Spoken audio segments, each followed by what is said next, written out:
Psaume 107. Ô Dieu, je vais chanter pour toi.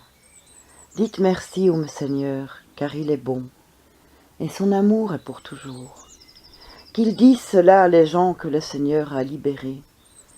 Qu'ils disent cela ceux que le Seigneur a arrachés à l'ennemi, ceux qu'il a rassemblés de tous les pays, de l'Est et de l'Ouest, du Nord et du Sud. Certains marchaient un peu partout dans le désert, dans des endroits perdus. Ils ne retrouvaient pas le chemin pour aller dans un lieu habité. Ils avaient faim et soif, ils étaient découragés. Alors dans leur malheur, ils ont crié vers le Seigneur. Et le Seigneur les a délivrés de leur peur. Il les a conduits tout droit vers un lieu habité. Qu'ils remercient le Seigneur pour son amour, pour ses actions étonnantes envers les humains. Oui, il a donné à boire à ceux qui mouraient de soif.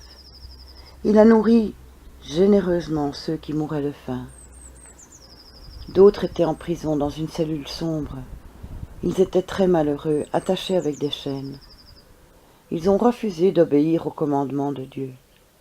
Ils ont méprisé le projet du Dieu très haut. Dieu les a brisés par la souffrance. Ils sont tombés et personne n'est venu les aider. Alors dans leur malheur, ils ont crié vers le Seigneur. Et le Seigneur les a sauvés de leur peur. Il les a fait sortir de leur cellule sombre.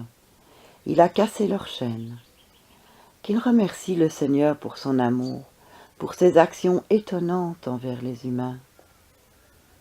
Oui, il a brisé les portes de bronze, il a fait sauter les verrous de fer. D'autres étaient devenus stupides, tellement ils se conduisaient mal. Ils se rendaient malheureux par leur faute. Ils ne pouvaient plus rien avaler, ils étaient proches de la mort. Alors, dans leur malheur, ils ont crié vers le Seigneur, et le Seigneur les a sauvés de leur peur. Il a envoyé sa parole pour les guérir. Il les a arrachés à la tombe. Qu'ils remercient le Seigneur pour son amour, pour ses actions étonnantes envers les humains. Qu'ils offrent des sacrifices pour le remercier. Avec des cris de joie, qu'il raconte ce qu'il a fait. D'autres sont partis en bateau pour travailler en pleine mer. Ces gens-là ont vu ce que le Seigneur a fait, ses actions étonnantes sur la mer. D'un seul mot, il a fait venir la tempête et le vent a soulevé les vagues. Leur bateau était lancé vers le ciel, puis descendait au fond de la mer. Les marins se sentaient vraiment très mal. Ils ne pouvaient plus tenir debout.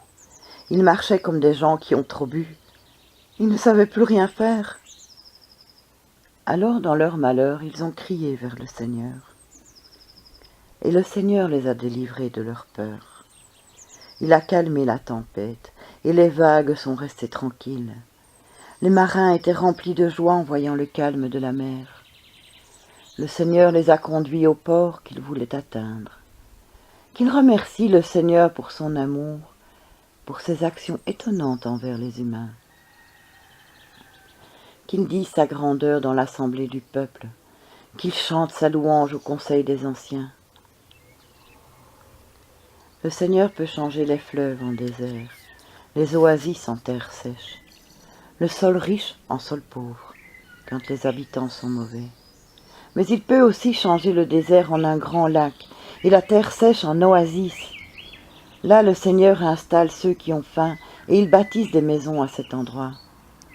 Ils sèment dans les champs, ils plantent des vignes, ils en récoltent le fruit. Le Seigneur les bénit et ils deviennent très nombreux. Il ne laisse pas diminuer leurs troupeaux. Mais d'autres deviennent moins nombreux, ils se courbent sous le poids de la tristesse et du malheur. Le Seigneur couvre de mépris les notables, il les laisse se perdre dans un désert sans piste. Mais il tire les pauvres de la misère, il rend leur famille aussi nombreuse que leurs troupeaux. En voyant cela, ceux qui ont le cœur pur sont dans la joie, tous ceux qui ont l'esprit tordu se taisent. Si quelqu'un veut avoir la sagesse, il fera attention à ces choses. Il reconnaîtra l'amour du Seigneur.